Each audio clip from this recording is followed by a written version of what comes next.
Okay, hi, my name is Mai Serhan, and I'm a poet and a writer based in Cairo, Egypt.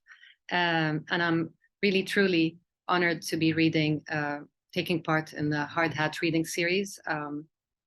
Poets House is one of my absolute favorite places in the world. I first visited in 2018 when I took part in a poetry workshop by Winter Tangerine. And this is when I first started to take poetry seriously and kind of entertained the thought that maybe I might be a poet. So today I will be reading a poem by the wonderfully inventive British poet Emily Berry from her collection Dear Boy, and it's called A Short Guide to Corseting. A short guide to corseting. My first was an 18-inch black ribbon, straight off the rack. My boyfriend picked it out. We agreed small waists were more attractive. We were in a loving and supportive relationship. Choosing her trainer is a tight lacer's last and most important act. Look for a man with faith and hands strong enough to teach you how to give yourself away. Don't be afraid of restraint. Pain is the spine of life. It holds you up. I wear a corset for these reasons. Love came sideways, like a crab. I wanted to agree with love. I wanted to be carried away, off in its claws. My trainer keeps me corseted 23 hours a day. Any less is a waste of time. I love his arms, thick as pythons. Every morning he tightens the laces till they burn lines in his palms, till he swears under his breath and apologizes. I cling to the doorframe. This is harder for him than for me.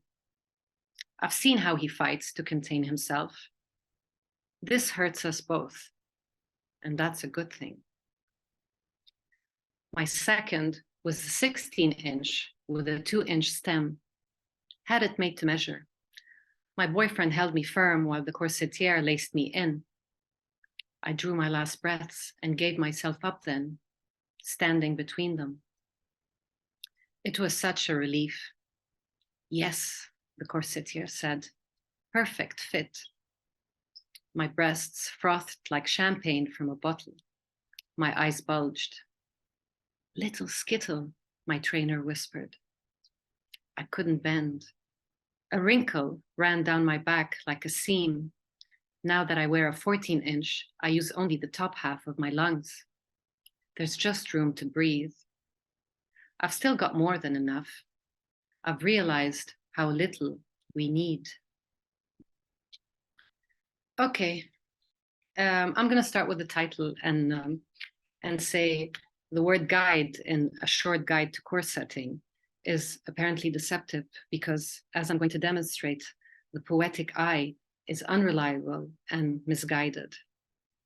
The corset, which is the central image here, is an item that is used to reshape your body by force. And yet here we have a woman who thinks she's luxuriating in love and sex appeal and support. And this is what Berry does so well, the kind of shifting of power in unexpected ways. She takes the corset, an objective correlative, and articulates a set of paradoxical emotions. The corset is made to measure. It begins by fixing the poet in her place, then tightens its grip gradually, shriveling her in size from 18 inches to 16 inches to 14 inches as we read along. She has no say on whether she wants to wear a corset or not. She says, my boyfriend picked it out for me. And she follows with, we agreed small waists are more attractive. Then the delusion, we were in a loving and supportive relationship. And then again, she says, look for a man with faith and hands strong enough to teach you how to give yourself away.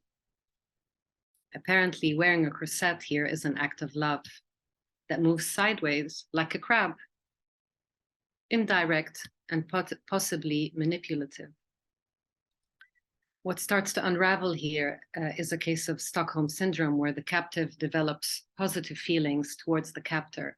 She says, I drew my last deep breath and gave myself up then, standing between them. Two men tightening their grip on her and trivializing her by calling her little skittle. My eyes bulge, she says, with only the top half of my lungs to breathe. By the time we come to the last line, the poet is brainwashed and has abandoned herself for others. I've realized, she writes, how little we need.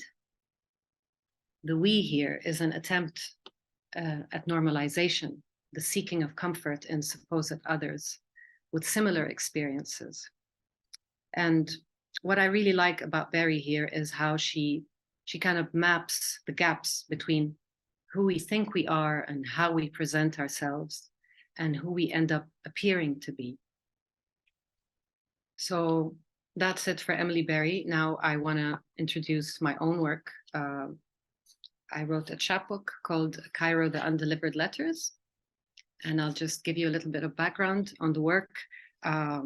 It's a collection of letter poems, and they're inspired by an advice column that ran in a big newspaper in Egypt for over 30 years, where typically the readers would send their problems in letter form, and the editor-in-chief would selection that eventually goes to print. So my first poem is the editor-in-chief addressing the city, CAIRO itself, and kind of blaming her, the city, for never responding to all these plights and screams that are trapped in envelopes. And then I move on to 12 letter poems by the readers, and I end with CAIRO itself responding back to all the letters. So today I chose for you a poem called Red Dress, and it's after Kim Adonizio's What Women Want. Red Dress. Dear editor, it's done. And so I want a red dress to walk around on the arm of a woman.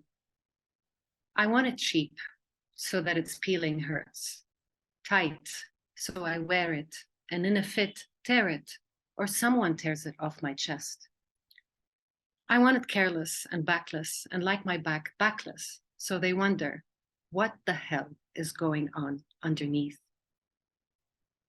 I want to knock around crossroads until my heels break, buy berries, buy everything I never needed.